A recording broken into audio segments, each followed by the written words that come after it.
Welcome, curious minds, to another deep dive. You know that feeling, right? We all want that life that's, well, comfortable, abundant, free from all the chaos and illness. Yeah, definitely. The good life. But then life just seems to do its own thing sometimes, doesn't it? And you Uh-huh. feel like that paper boat spitting on choppy water he mentions. Totally. It's such a common frustration, that gap between what you want and what you actually get. And we try all the popular stuff, Mm. aimed at finding happiness. But how well does it actually work? Mm. Especially if it's based on that traditional idea that you've got to fight for everything. Right. So many approaches imply you need fixing. More exercises, more meditation, endless soul searching. Uh-huh. Like, what if? What if the answer isn't about fixing yourself or constantly battling the world? Okay, that's a big Yeah. thought. If it's not about fixing ourselves, what is this way of returning to self he talks about? Mm. Maybe the solution is just somewhere else entirely. Exactly. Yeah. Somewhere we don't usually look. Which is why today we're diving deep into some pretty unusual, honestly kind of mind-bending work. It's Reality Transurfing by Vadim Zeland. Yeah, specifically, we're pulling from the first two chapters, right? The Rustle of the Morning Stars and Pendulums, foundational stuff.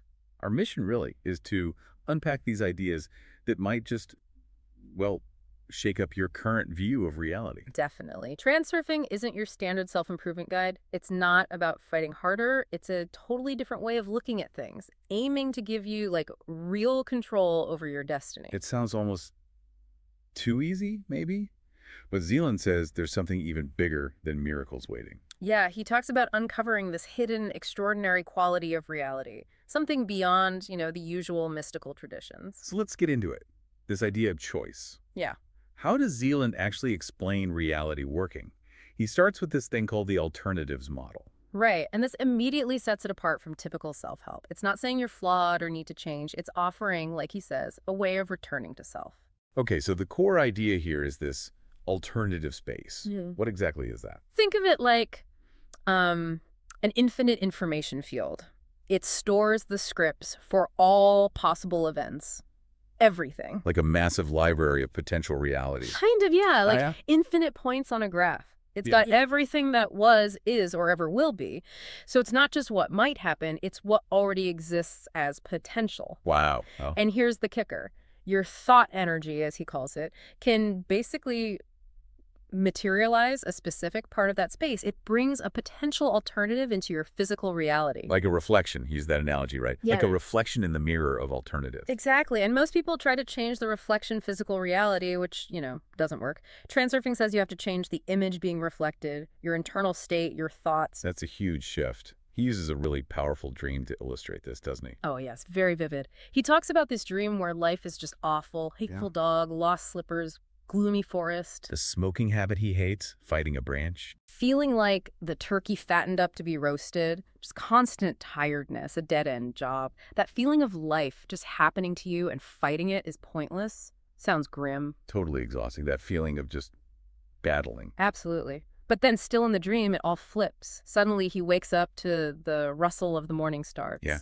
And the world is beautiful birds singing, magical light, this amazing peaceful beach. Right. And the big insight wasn't just, oh, nice dream. It was understanding his reality wasn't fixed. It was a reflection he could change by shifting his internal image. And in that dream, he meets this character, right? The Guardian. An angry old man. Yeah, in this nature reserve. And the Guardian drops this bombshell. Everyone is free to choose any destiny they wish. The only freedom we truly have is the freedom of choice. Which, understandably, sounded absurd to Zeland at first. Like, we don't choose our fate, do we? That's what most of us think. Right. And then the Guardian hits him with this riddle. How do you acquire that freedom? When you guess the answer correctly, your apples will fall to the sky. Apples falling. Weird, right? But Zeland wakes up, and the answer just clicks. He realizes, I did not have to totally furnish my world myself, that everything that was to be mine had been created long ago without my participation. So the stuff he wanted was already there. Essentially, yeah. The big realization was, no one was stopping me from simply choosing the life that I wanted to have. Choosing it. How? He says it's literally like you would choose something in a supermarket. Just pick it out. That is so different from how we usually think about fate. Totally. The book mentions two common limiting views. One is fate's predetermined, your lot in life, you're stuck, which leads to feeling helpless, maybe bitter. Yeah, or trying to force things like forced happiness. Been there? Right. The other view is fate as a battle. You got to fight, be a brave hero, work constantly. Which often just leads to burnout, doesn't it? And feeling Mhm. like a failure if you don't win. Exactly. Transurfing throws both those out. It says the universe is fundamentally about variability, endless options. So whatever worldview you choose, that's what becomes true for you. That's the radical idea. Ultimately, everyone gets what they choose because all these alternatives, infinite alternatives, already exist. Okay, so if all these possibilities exist, Yeah. how do we actually, tune into them? How does it work? He talks about lifelines. Your destiny isn't one path, it's like many parallel paths or lifelines. Mm-hmm. And events, based on cause and effect in this alternative space, can shift you from one lifeline to another. Like watching different versions of the same play. Mm. It may be slightly different scenery or a whole new interpretation. Good analogy, yeah. Some lifelines are similar, some are wildly different. And the key to moving between them is our thoughts. Your thought energy. He's very clear. Thoughts are material. Consciousness defines physical existence. Okay, this thought energy idea. Mhm. It can sound a bit woo-woo to some people. Can you break that down a bit more practically? Sure. It's about the frequency of your thoughts. Think of it like radio waves. Your thoughts radiate at a certain frequency, and that frequency lights up a corresponding sector in the alternative space, bringing it into your reality. So if I'm constantly negative, complaining, focusing on the bad stuff, Your thought energy is tuned to that frequency. And guess what? You attract more of that negativity. Your reality reflects it back. and the flip side. A positive attitude, he says, is the most natural way to shift things. You start broadcasting on different frequency, you tune into a better reality. It really comes down to people get what they choose because their thoughts are constantly selecting a reality. Okay, that makes sense. But what about problems? If I'm trying really hard to solve a problem, isn't that focusing thought energy? But how are you focusing it?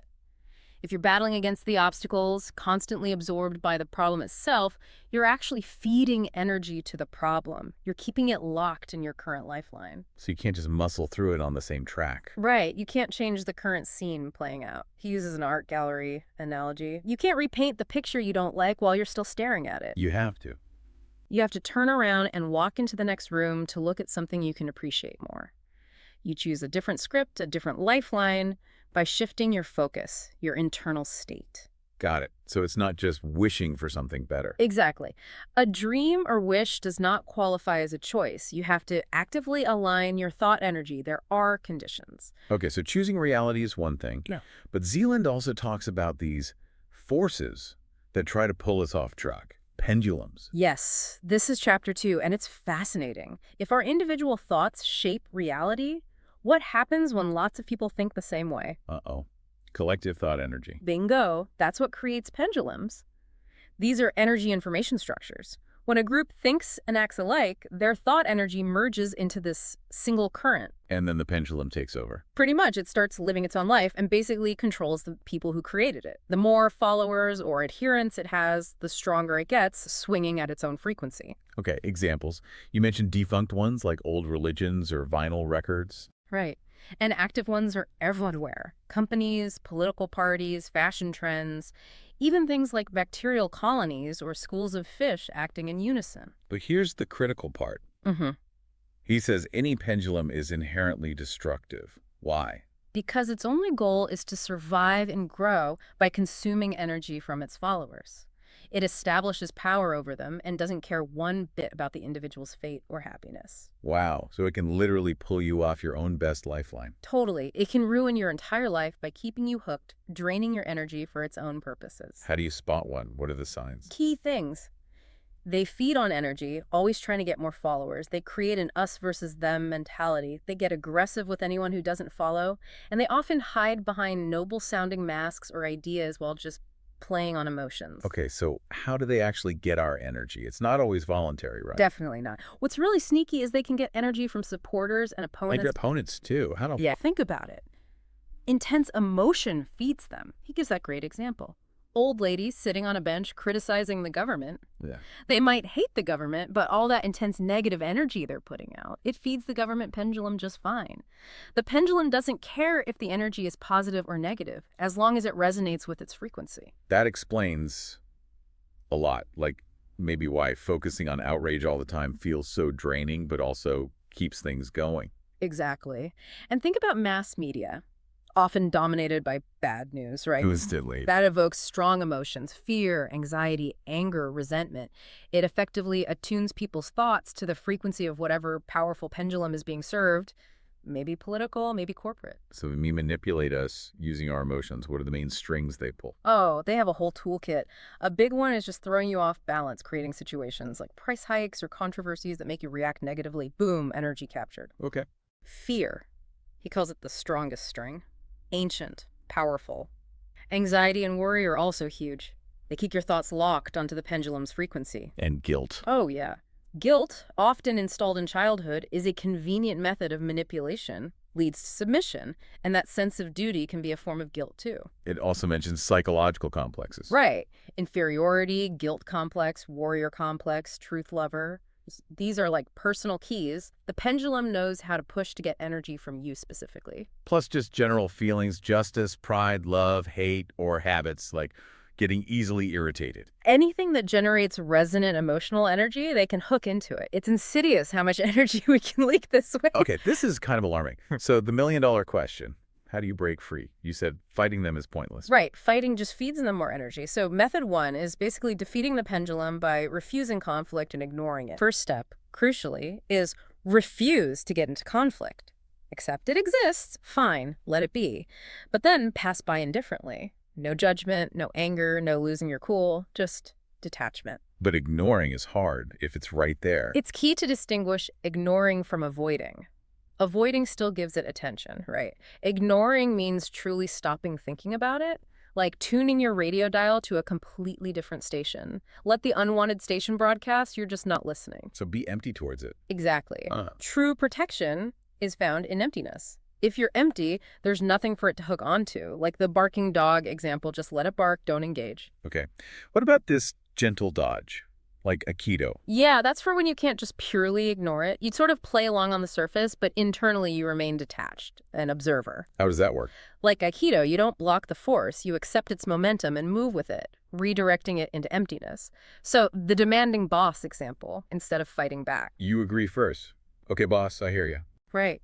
You seem to go along with it, acknowledging their energy, but then you subtly redirect it. I'll look into that. And also I was thinking this other approach might achieve X. You sidestep the direct conflict. Clever. Okay, what if you can't just ignore or gently dodge? What's method 2? Method 2 is stopping a pendulum. This is for when you're really cornered or need to disrupt its energy directly. The key is to do something totally unexpected. Something that breaks the script. Exactly. Something extraordinary that no one would ever expect. Remember that story of the guy cornered by a gang? Oh, yeah. Instead of fighting or begging, he asks, What would you like me to break first? Your jaw or your nose? And then offers to tear your ear off. which completely freaked them out, right? Totally broke their script, dispersed their collective pendulum energy instantly. They just scatter. So, use the unexpected. What else?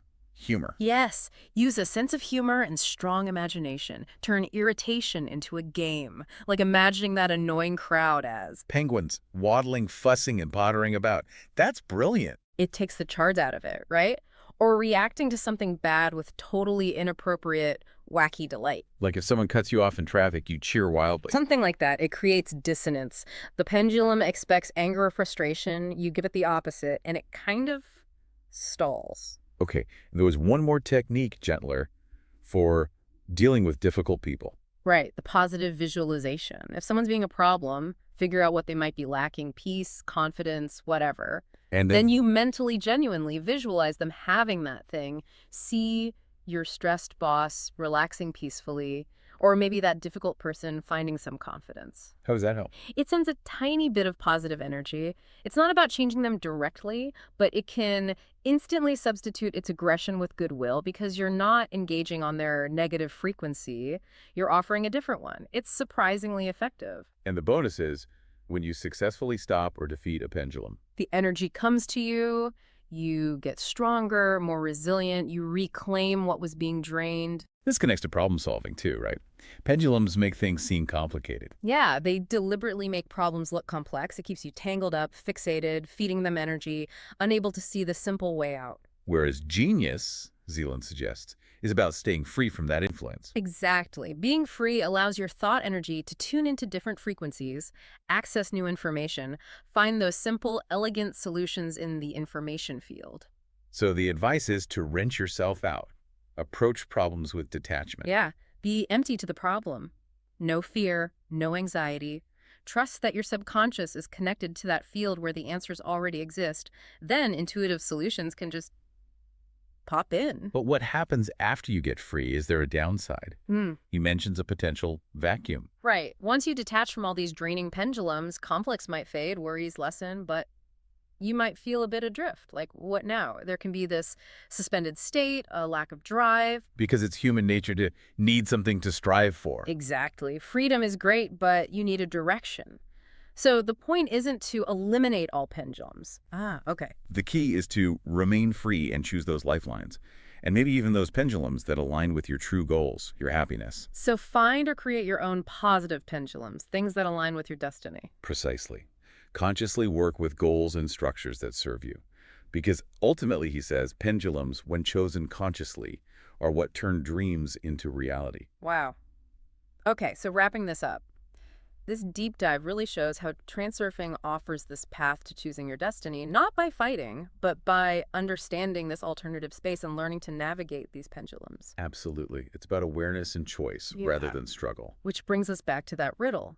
When you guess the answer correctly, your apples will fall to the sky. Makes you think, doesn't it? It really does. So the final thought for you to ponder: what apples in your own life have you been desperately trying to make fall down to the ground, battling for them? When maybe, just maybe, they were always meant to fall to the sky. What opens up if you stop trying to change the reflection and start, instead, choosing the image? Something to definitely chew on.